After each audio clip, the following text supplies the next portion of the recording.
Assalamualaikum warahmatullahi wabarakatuh. Waalaikumsalam warahmatullahi wabarakatuh.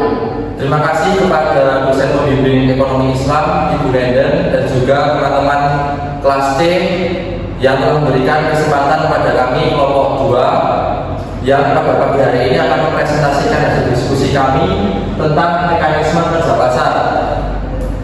Saya Alif Tegar Mukti sebagai moderator bersama teman-teman saya. Saya Sandra Rahmania, saya Yuni Tasdian Dulu. Saya Faisal Abdul Fahmi. Saya Budi Harmanto. Saya Zadran Bilal Mauludun. Oke, silakan disimak presentasinya teman-teman. Yang A yaitu pasar pada masa Rasulullah. Pasar memegang peranan penting dalam perekonomian masyarakat Muslim pada masa Rasulullah dan Khulafaur Rasyidin. Nabi Muhammad SAW adalah seorang pedagang profesional dan selalu menjunjung tinggi kejujuran. Beliau mendapatkan julukan Al-Amin atau yang terpercaya. Pada saat itu mekanisme pasar sangat dihargai. Beliau menolak untuk membuat kebijakan penetapan harga, manakala tingkat harga di Madinah pada saat itu tiba-tiba naik. Yang B, pasar dalam pandangan sarjana Muslim. Pertama, mekanisme pasar Abu Yusuf pada abad 731 sampai 798 Masehi. Pemikiran Abu Yusuf tentang pasar dapat dijumpai dalam bukunya Al-Kharaj. Pada masa itu, masyarakat memahami bahwa harga suatu barang hanya ditentukan oleh jumlah penawarannya saja. Mengenai hal ini, Abu Yusuf dan kitab Al-Kharaj 1997 mengatakan tidak ada batasan tertentu tentang murah dan mahal yang dapat dipastikan. Hal tersebut ada yang mengatur. Prinsipnya tidak bisa diketahui murah bukan karena melimpahnya makanan, demikian juga mahal bukan karena kelangkaan makanan. Murah dan mahal merupakan ketentuan Allah Subhanahu wa taala. 2. Evolusi pasar menurut Al-Ghazali pada abad 1558 sampai 1111 Masehi. Al-Ihya Ulumuddin karya Al-Ghazali juga banyak membahas topik-topik ekonomi termasuk pasar. Beliau telah membahas barat dan mempermasalahkannya.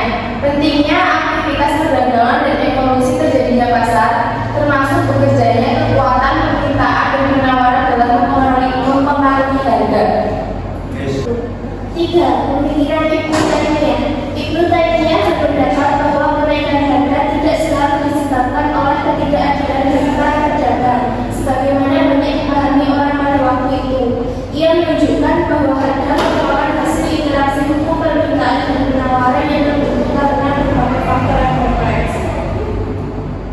4. Mekanisme pasar menurut Ibnu Khaldun 1332 sampai 1383 Masehi. Dalam bukunya, Ibnu Khaldun mendeskripsikan pengaruh kenaikan dan penurunan penawaran terhadap tingkat harga.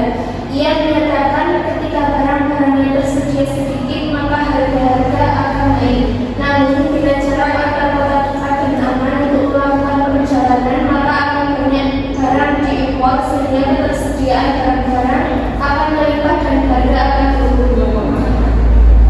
C.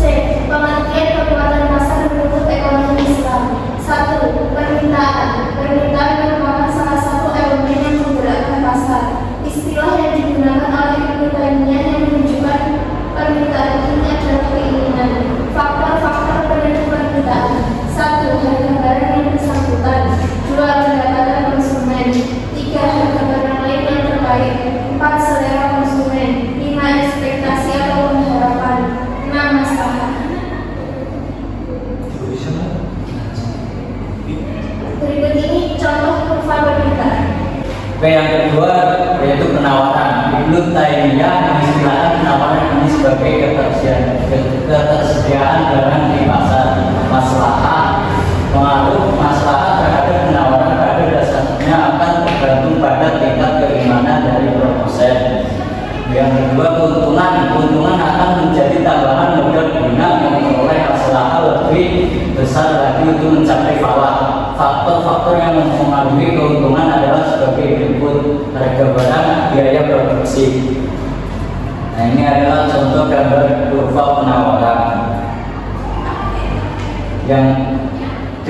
Keseimbangan pasar. Keseimbangan atau equilibrium menggambarkan suatu situasi di mana semua kekuatan yang ada dalam pasar, permintaan dan penawaran berada dalam keadaan seimbangan sehingga setiap variabel yang terbentuk di pasar, harga dan kuantitas juga tidak lagi berubah dalam keadaan ini. Harga dan kuantitas yang diminta akan sama dengan yang ditawarkan sehingga terjadinya transaksi. Ini contoh kurva keseimbangan pasar. Yang E, ketidaksempurnaan kerjanya pasar. Pertama, penyimpangan struktur atau bentuk organisasi pasar akan mengganggu mekanisme pasar dengan cara yang sistematis dan terstruktur pula. Dua, penyimpangan tidak terstruktur. Selain itu juga terdapat faktor-faktor insidental dan temporer yang mengganggu mekanisme pasar. Yang ketiga, ketidaksempurnaan informasi dan penyesuaian. Ketidaksempurnaan pasar juga bisa muncul disebabkan karena ketidaksempurnaan informasi yang dimiliki para pelaku pasar atau penjual dan pembeli. F. Konsep harga dan solusi Islam terhadap ketidaksempurnaan bekerjanya pasar. Mekanisme pasar yang sempurna adalah result dari kekuatan dan bersifat pasar dan impersonal, yaitu merupakan fenomena alamiah. Yang pertama, harga yang adil dalam Islam. Harga yang adil ini dijumpai dalam beberapa terminologi antara lain R. Al-Bid, Taman Al-Bid, dan Qimah Al-Adil. Dua, solusi Islam terhadap ketidaksempurnaan bekerjanya pasar. A. Larangan ideal. B. Membuka akses informasi. C. Regulasi harga. G. Peranan pemerintah dalam mengontrol pasar. A. Rasulullah SAW sendiri telah menjalankan fungsi sebagai market supervisor atau al-kisbah yang kemudian banyak dijadikan acuan untuk peran negara terhadap pasar. B. Al-Marwazi mendefinisikan al-kisbah sebagai lembaga yang berfungsi untuk memerintahkan kebaikan sehingga menjadi kebiasaan dan melarang hal yang buruk yang sesungguhnya menjadi kebiasaan umum. C. Muhammad Al-Mubarak menyatakan bahwa al-kisbah merupakan fungsi kontrol dari pemerintah melalui kegiatan perorangan yang khususnya memiliki garapan bidang moral. Oke, mungkin cukup sekian tadi dari kelompok kami. Kesimpulannya adalah pasar pada masa Rasulullah memegang peran penting dalam perekonomian masyarakat Islam. Kemudian yang kedua, kelompok kami juga membahas pengertian mekanisme pasar menurut beberapa ahli dan pemeranan pemerintah dalam mengontrol pasar. Harapannya setelah presentasi dari kelompok kami, teman-teman dapat memahami materi yang telah kami sampaikan dan dapat bermanfaat di kehidupan teman-teman semuanya.